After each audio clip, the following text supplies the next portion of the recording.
Or they try to.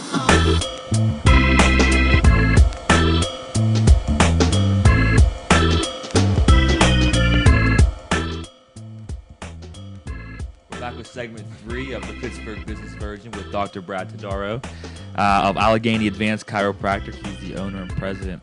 Brad, in this segment, we want to talk about marketing and growth. Mm-hmm. And for someone that really only worked for somebody else for 8 months before he was ready to ever take over that practice, it's we talked off air about how traditionally that's a lot faster than most people see it.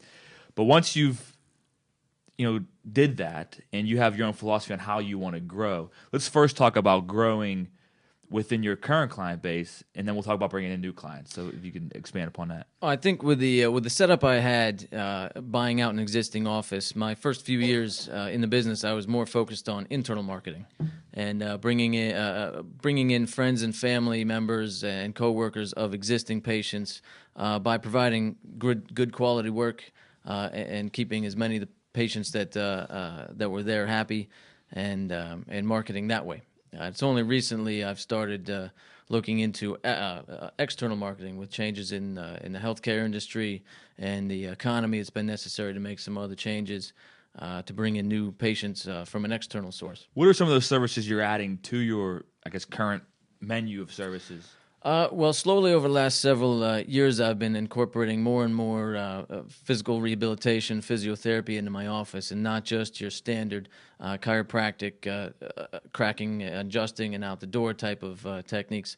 I've been going to a lot of primary care doctors in the area and letting them know that we can do rehabilitations for pre- and post-surgical operations on the backs, the hips, knees. Stim, ultrasound. A lot of active care on top of the stim and the ultrasound, which we've always had. And my most recent purchase has been a orthotic foot scanner. I want to start making professionally custom-made orthotics for patients, and that's going to be. How would someone know if they need that?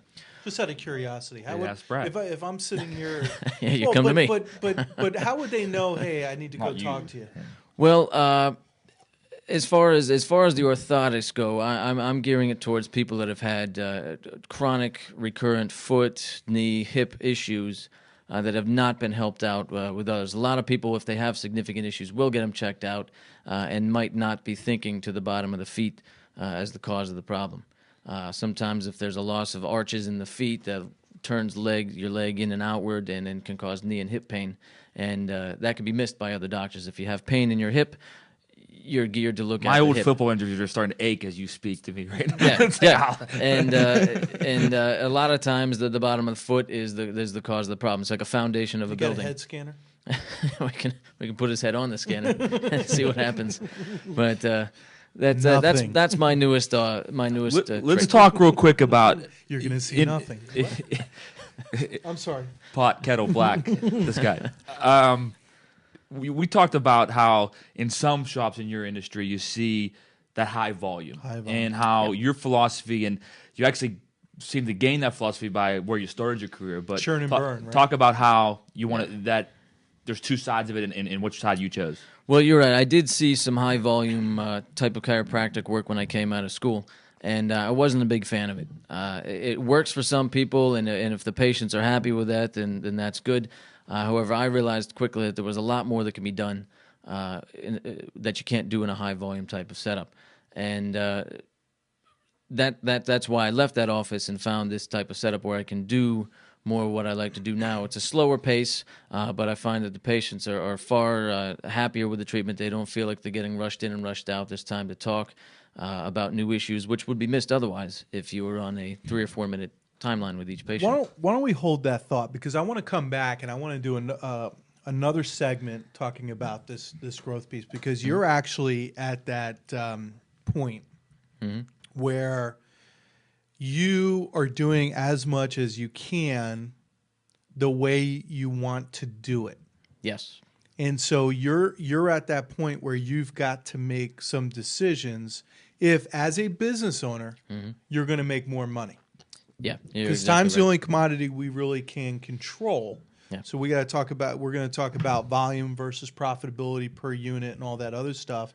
And sort of, I'd like to hear your thought process about what that next step looks like for you, because every business owner out there is going to is going to get to that point. Yeah. And Hopefully. I think Hopefully. in my Good current problems to have, right? current setup, you're right. I do kind of max out at a patient volume per week, and so the next step is to kind of streamline, start streamlining time more So efficiently. hold that thought.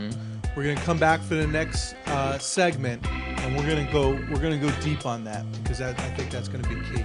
Once again, back next segment with Dr. Brad Todaro.